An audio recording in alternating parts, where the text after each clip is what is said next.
Hi everyone and welcome to Lunch with Libert. This week we are talking, of course, real estate. Every Wednesday at noon we are talking real estate. The first and third Wednesday of the month we are talking with realtors and about the real estate profession from the realtor standpoint. The second and fourth Wednesday of the month at noon central we are talking about consumer issues within real estate. So it's going to help you that are buying and selling real estate this year get into a better groove and hopefully make some more money empowering your life through real estate. So today, this being the second Wednesday of the month, this is actually only our second edition of Lunch with Libert, and we're here right in the Exit Strategy Realty studios, if you will. This also doubles as our training room. And I have the absolute pleasure today of having as my guest my good friend Marla Barch, who is a lender here in the Chicago community. She's with Homebridge Financial. I have known Marla for over a decade. Yeah. We have done some of my toughest deals together. Literally some of just really the roughest and toughest deals that I've done. I trust Marla with my clients immensely. And she just has the amazing knack of finding an out or an in when a situation looks impossible for my clients. She's been very patient with some of my clients that have had credit issues or different sources of income over the years. I can't say enough about Marla, but I think she's just a wonderful first guest to have as we talk about low money down payments for buyers, first-time buyers, maybe not even a first-time buyer, someone that was in a short sale foreclosure or a bankruptcy even back in the day. There are programs for almost everyone at this point, and I can't think of someone better to talk about them than Marla. Thank you. I'm glad to be your first guest here on Facebook Live. Before we kick off, I just want to give a couple of disclaimers. So first of all, when people hear us talk about programs, sometimes they feel overwhelmed. So for those of you watching, I just want to say, don't feel overwhelmed. This is just informative. When you're ready to get started and you have your personalized consultation, we will recommend which of these programs are best for you. So you don't have to sort it all out and tell us which program you think you qualify for. And then the second disclaimer is just that, of course, this does not mean you qualify for a program just because we're talking about them. You do have to go through the pre-approval to see which programs you qualify for. So with that, should we kick off the first question? Well, definitely. I think the first question, by the way, you are welcome to ask us questions in the live feed. This is something new for me. I am trying to answer questions in the live feed as we go. We do have a couple of questions that people have asked already of us offline as I posted this earlier today. So Marla, the first question is, I think on almost anybody's mind that hasn't purchased yet, how much does it cost for someone to buy a home? Yeah. So the real answer to that is it's going to vary depending on the specific person, what type of house, what price point, what their qualifications are. But there are very low out-of-pocket programs. So the lowest I've seen is people, I've had a few clients who were able to spend only $2,000 out of pocket to buy a home, and that's the lowest we can go. Now everyone isn't going to qualify for the $2,000, but that is that can happen in certain circumstances. So I want to break that down. You're telling me that I could potentially, and again, we've done a couple of these scenarios together before, but you're telling me potentially I could buy something with only $2,000 down. Can you break those numbers down for me a little bit? Yes. So that program would be the down payment assistance, which is mostly designed for first-time home buyers. Some of the programs do allow if you're a second home buyer, but for the most part, first-time home buyers. And it becomes coupled with an FHA loan. In this example, it also can work with a conventional loan, but the FHA loan is 3.5% down payment. The down payment assistance varies. The programs change often. Right now, there's one for $7,500, which is the most popular one. So depending again on your price point, if that $7,500 covers the entire 3.5% down payment, then that knocks out any money for down payment you would have to bring. And then there's just the settlement costs. And in a lot of cases, as you know, we often negotiate with the seller to give a credit to cover a lot of those settlement costs. So if we have the seller covering the settlement costs, the down payment assistance covering the down payment, then all the buyer really needs to contribute is the minimum required, which is 1% of the purchase price, with a minimum of $1,000. Okay.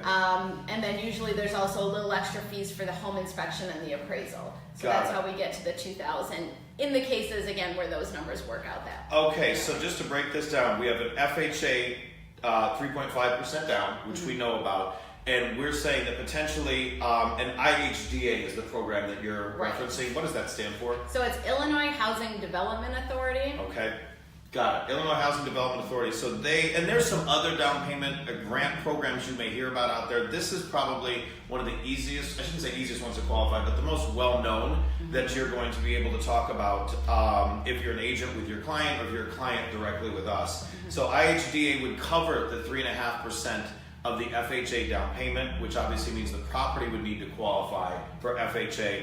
And then the seller also has to be game for this, and that's the seller would have to issue a credit for covering most or all of the settlement costs. Now that's something that your realtor would need to write into the contract then, which means obviously hopefully you have a realtor that is familiar with how to write this up. And if you're a realtor and you don't understand it, ask your lender that's qualified. So as you can see already, you know, Marla and I have worked together so much over the years, we kind of have a flow going here. I'll say, hey Marla, what should I be writing into the contract? Marla's going to ask me some questions about the property, and we're going to hopefully have a little bit smoother of a process. Marla, tell me a little bit more, since we're going to focus on the IHDA program. That's an Illinois-specific program. Obviously, there are Facebook Live viewers that are going to see this, and later on YouTube and LinkedIn as well, because I'm trying to spread this out in a variety of media. For IHDA, tell me a little bit more about the qualifications. Okay, so there are some restrictions. Like I said, most of the programs you do need to be a first-time home buyer, which is defined as not owning your primary home for 3 years. So some people, like you said before, had short sale foreclosure before. If it's been 3 years since you've not owned that home, you are a first-time home buyer again. Okay. There are sometimes programs that you don't have to be a first-time home buyer though, so we can still review those as well. Most of these programs are designed for low to moderate income households. So there are some caps on how much you can earn. That number varies though. It depends on your household size, it depends on the location of the property, so there isn't a set income I could say if your income is over a certain amount. But what I can say is they are often fairly generous. A lot of people are surprised that they are as high as they are. So that would be something we'd have to look at custom to someone's specific situation, how much, what the cap is for them. Right now the credit score minimum is 640. Okay. Guidelines do change over time, so if you're watching this video not live, months or years down the road, call to confirm what the current guidelines are. But right now this program goes down to 640, and it does qualify for a 1-unit property, which would be a single-family house, a townhome, or a condo. Or also it qualifies for a 2-unit property, which is something we've dealt with a lot of clients wanting to do that so they have the extra income where they can rent that other unit out. And that's a whole nother conversation, but it is important to note there are some people now that are looking at condos, some people that are looking at single family homes, and some people that are saying, hey, I can buy a multi-unit building and have the other unit potentially pay for part or all of my mortgage. So there's some really fascinating things you can do being a landlord day one. Nothing wrong with a condo. I live in a townhouse. A lot of us live in condos. That's a huge part of our market here in Chicago, but that also means that the building has to qualify for FHA if you need FHA financing. So there's always a special analysis that you want to do as a consumer, that you'll want to sit down with a lender like Marla and with a real estate agent like myself and really understand your different options out there. There's some wonderful programs for everybody, but a 2-unit building would be a great potential as well. There are people that are going to watch this, see this, read this later, and they're into the 6-figure income. However, if they're like myself, maybe they have not always been the best at saving, and so they make good money, but they also don't have a significant amount saved. So for that scenario, someone that makes a good living probably is going to be outside of these income limits on the IHDA program. What are their options for low money down? Yes, there are options in that situation too. One more quick thought on the IHDA, which we usually refer to as IHDA, just abbreviated. That program also does work with conventional loans, because you mentioned condos. So condos, a lot of condo buildings are not FHA approved, and we can't do the FHA loan. So if we go with the conventional loan, we can still get the IHDA and the down payment assistance with that. Great. So back to your question, as far as people who are not going to qualify for the low to moderate income programs, so we have conventional loan. It's a regular conventional loan. It's not any specialty program that does allow 3% down payment for any first-time home buyer. So there's no other restrictions other than being a first-time home buyer. and we can get you in with 3% down payment. Nice. So that is something that hasn't always been around. Over history, it's kind of gone up and down whether it's been available. But 3% down payment for most people is very doable, and we'll talk a little later on. We'll talk about where most people do get the down payment. So how do they come up with the 3%? There's a lot of options that people might not have thought of. Before we break down into that, so this the Fannie Mae conventional 3% down. Now, for a while we were seeing some 1% programs. We do understand that most of them have gone away. That was something that was very brief for last year. But this 3% down program, can the seller cover the closing costs then? Yes, so the seller can always give a credit to help with the closing costs. Okay. So that really minimizes the out-of-pocket expenses of the buyer if you're responsible for just the down payment. If we can get the seller to pay the settlement costs, that really reduces the amount of money people need to spend to buy a home. So potentially, and again, these are just very theoretical numbers, you would want to break down each situation. You could get into a home for $300,000. That would be a 3% down mortgage if the property qualified for this Fannie Mae program, 3% down. You could be in there for $9,000 plus whatever settlement cost the seller has not provided you. But again, we can probably negotiate in closing costs on some of these transactions depending on the motivations of the seller. So 3% down and the seller paying your other settlement costs could be, that could get a lot of people into homes that right now don't think they could be. Right, absolutely. Okay, so let's talk a little bit more about how we get into how some of these down payments are covered. So what if I don't have the 3% down, but maybe a family member does? Absolutely. So the most common use for down payment is savings. Most people do save some money, they have it in the bank. But assistance from family is very, very common. People don't talk about it as often. I don't know if they're embarrassed that they're getting help from family, so people don't realize how common it is.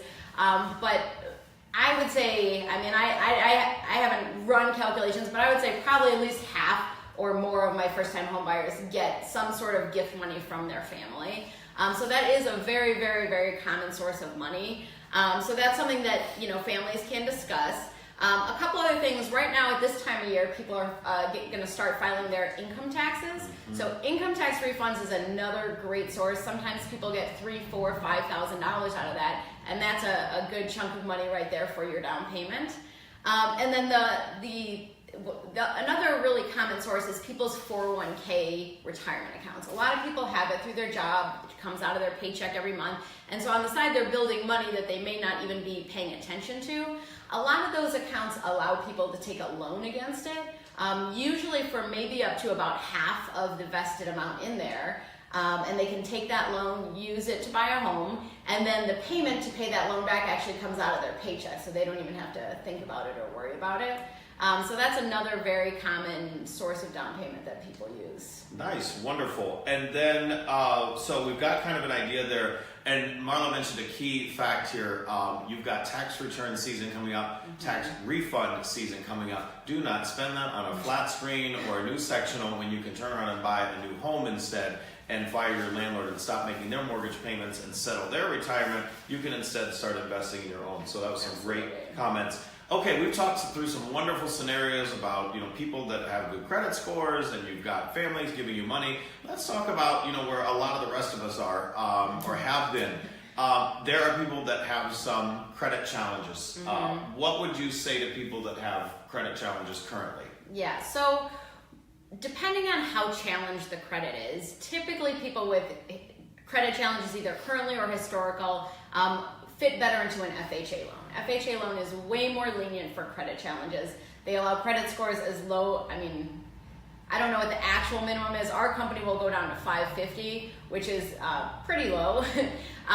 Most people usually need about 580 before they actually qualify, but technically the program will go down to 550. They're also more lenient in waiting periods after hardships. So for instance, if you've had a bankruptcy or a short sale or foreclosure, there's a waiting period before you can qualify. So for conventional loans, that's usually like 7 or 8 years.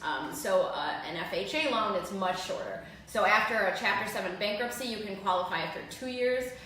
Short sales and foreclosures, you can qualify after 3 years. So you get right back into the market a lot quicker if you have had some of those challenged credits.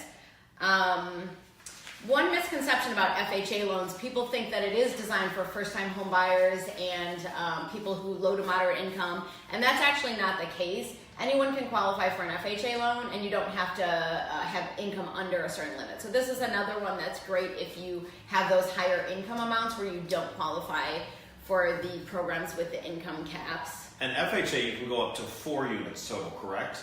Correct, yeah, so 2, 3, or 4 units, and it's still only 3.5% down payment, even with the 4-unit property. So imagine if, as your first property, you're making good money, you don't potentially have a lot saved up, but you go out and buy a 3 or 4 unit building, and there's a lot of them right now that are for sale, that you could potentially walk in there and have almost no monthly housing expense because you've got your 2 or 3 other tenants paying your mortgage on the property, and you're turning around and appreciating in your price, in your equity in the home. So there's a tremendous value there. There's a book called The Automatic Millionaire Homeowner, which if you're a Team Libert, one of my clients, current or past, you're going to get that in the mail this year, because I just read that book again. I'm like, wow, this really makes sense that we're all kind of sitting there automatically saving for our retirement if we're a homeowner, and that's only magnified if you're buying a multi-unit building where you've got 3 or 4 tenants in the long run paying your mortgage and eventually paying you directly in your pocket.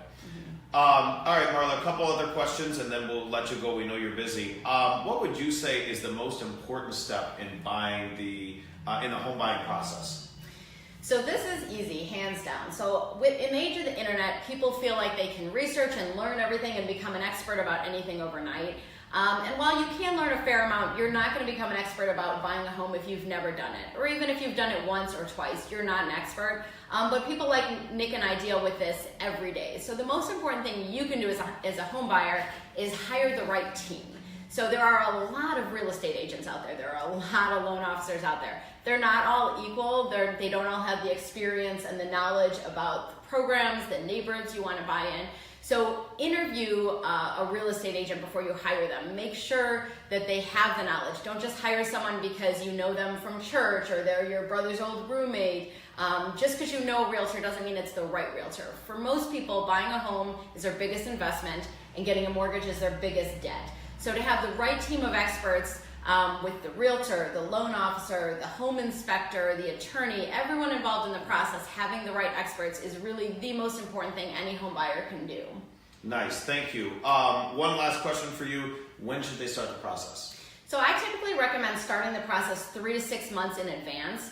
And the reason for that is then you have time to work on things if you need to. If you have a credit challenge or you need to save some more money or pay off a debt, we can do that review up front, which is completely complimentary. And I give you what I call a home buying plan. So it's not just saying what do you qualify for, but specific details about things like that. Do you need to work on your credit or anything like that?